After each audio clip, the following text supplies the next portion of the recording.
ናችሁ ሄዷል። አሁን ምንድነው እየተባለ ያለው? ሰዓቱን እሺ፣ ሰዓቱን እስኪያውልቁት ሰዓቱን ደግሞ ወይ ሰዓቱን ሲያወልቀው እሱ ሰላም ይመጣ እንደሆነ እኔ ግራ ገባኝ። ሰዓቱ ማለት ይሄ አሁን ሌላ ሁለተኛ ሰዓት 12 ነው አይደለ?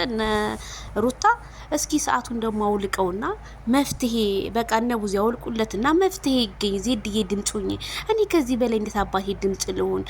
ዲቪም እጅ በደረቴ ከምትሆን ሰዓቱን እስኪ አውልቃችሁ ይሄን ልጅ የሆነ ነገር ብታረጉት እንደኔ መልካም ነውና ዘወር ስለ ቀኑብሽዬ ኮሜንት ጽፋለች። እስቲ አታጨናንቁት። ምድረው ወሬኛ ሁላ ለልጁና ለእናቱ ይኑርላቸው። አብርሽ ፈጣሪ ጠብቀህ ብላለች። አሚን አሚን። ቀኑብሽ እያጅ ኮሜንት እኮ ተጨናነቀ እኮ አጨናነቁት እኮ።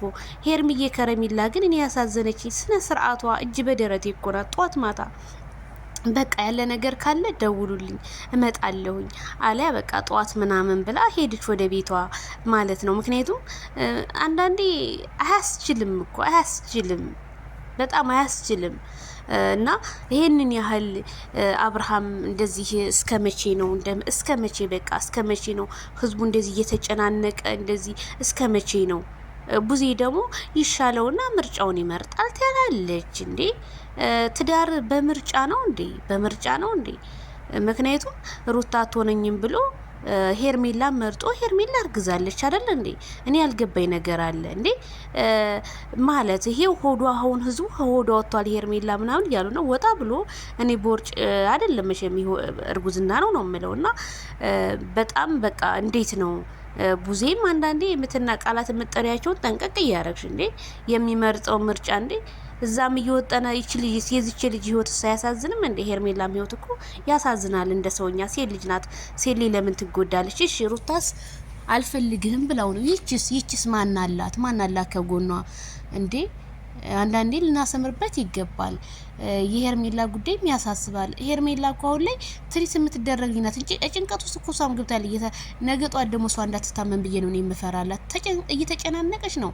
እሱ ሩታን ስታይ ትናደዳለች። ብዙ ነገር አለና እንደው ሳትያዝ ነበረ ማይክል ጃክሰን በቃ የመጀመሪያ ክል ላይፍ ዘግተው ወደ ሁለተኛው ላይፍ መንቀሳቀስ የነበረብህ። አሁን ኮንታክት የፈጠረው እሷ ጋር ጧት ማታ ያው ለቪዲዮ ቀረጻ ስለሚገናኙ ያ ነገር እንትን አደረገውና ጠብ አደረገው ማለት ነውና በጣም ነው የሚያሳዝነው። እንግዲህ ፈጣሪ ከአብርሃም ጋር ይሁን። እኔ እውነት ስለ አብርሃም ጧት ማታ የሚለቀቀው ነገር ያው ነው፣ እየተደጋገመ ነው የሚለቀቀው። ለየት ያለ ነገር ወደ ሶሻል ሚዲያው ብታመጡና ህዝቡ ቢረጋጋ ባይ ነኝ። ምክንያቱም ይሄ ህዝብ እየተጨነቀላችሁ እናንተ ደግሞ እንደዚህ ቤት ውስጥ ቁጭ አድርጋችሁ እንዴ በቃ የሆነ መላ ነገር ፍጠሩ። በቃ ምንድነው ሁለታችሁ ማንም ሰው እዚህ ጋር እንዲጨመር አያስፈልግም። ሁለታችሁ ትበቃላችሁ ይሄን ልጅ ይዛችሁ ለመንቀሳቀስ። ስለዚህ ይዛችሁ ተንቀሳቅሳችሁ አድናችሁ ወደ ሚዲያው ብታመጡት መልካም ነው። እኔ አላቅም ብቻ በዚህ ልክ እንዴ ማለት እኛ እየፈጠርንም ይሁን በቃ ብዙ ወንጀል እያስገቡን ነው። ሰዓቱ ላይ ነው፣ ሀብሉ ላይ ነው፣ በምን እንደተደረገበት ጠንቋዩ ደግሞ በፎቶ ነው የተደረገበት ይላል። ምንም ግራ እየገባን ያለውና እንደዚህ እረፍት አድርጉ። እረፍት ማድረጋችሁ ጥሩ ነገር ነው፣ ግን እናንተ እረፍት እያደረጋችሁ ከካሜራ ጀርባ ህዝቡ ደግሞ እረፍት ያድርጋ።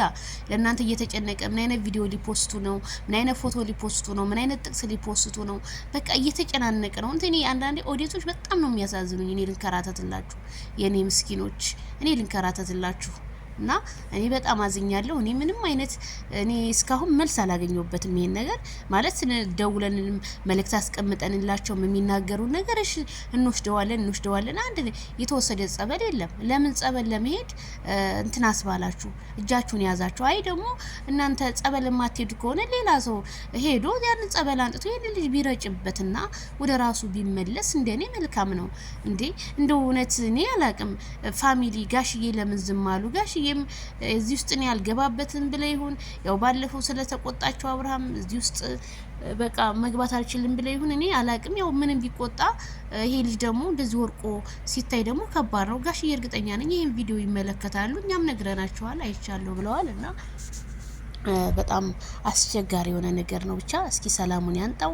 ሄርሜላ ከረሚላንም እንግዲህ እስኪ እኛም አናደነ መልእክቶች እንልክላታለን በየስልካችን ወደ ራሷ ተመልሳ ራሷን እንድታይ በቃ ፈጣሪ ያለው ፈጣሪው ባለው ሰዓት እንድትገናኝ እናደርጋለን ብዬ ነው የማምነው። እኔ ሄርሜላም እያሳዘነች ነው። ከረሜላዬ ያ ሮማንቲክ የሆነ ቪዲዮአችሁ ህዝቡ እኮ ናፍቆታል። ከሶሻል ሚዲያ እስከ ቲክቶኩ ምን በለቀቁልን በቃ ምን የሆነ ነገር ባየን ነው የሚለውና ያ ሮማንቲካችሁ ስለናፈቀን በቃ ወደ ራሳችሁ ተስተካክላችሁ። እኔ አንድ የሆነ እንትን የፈጠረባቸው ታኪ ያደረገባቸው ነገር አለ። እሱም ግን ብቻ የሆነ እንትን ነው ቪዲዮ ነው። ቆይ ያመጣላችኋለሁ። በቃ አብርሃምን ትዲል የሻለው ከዛ በኋላ ነው ወደቀ ተመልሷል። በቃ ወደ ሚዲያው ሰላምን አልተፈጠረም። እና እስኪ ቆያን ቪዲዮ ደግሞ አንጥቼ ፖስት አደርግላችኋለሁ ዲሌት ካላደረጉት ማለት ነው። እሱ ነገር ነውና ብቻ ሰላማቸውን ይመልስላቸው ሁሉም። እኔ ዳንኤል ሪያል ሾው የሚያደርገው ነገር በጣም መልካም ነገር ነው። ብዙዎቹ ደግሞ ብዙ ነገር ይተቹታል። እንግዲህ መልካም ስራህን ቀጥልበት። ያው 100% ለተማሪ ባይሰጥም 88 ሰጥቻለሁ 88%። እስኪ ደግሞ ሌላውን እያየን እንጨምርልሃለን ብዬ ነው የማስበው። ሁላችሁም አበረታቱኝ። ላይክ፣ ሼር፣ ሰብስክራይብ እያደረጋችሁ እስኪ እንግዲህ እንገናኛለን። ባይ ባይ።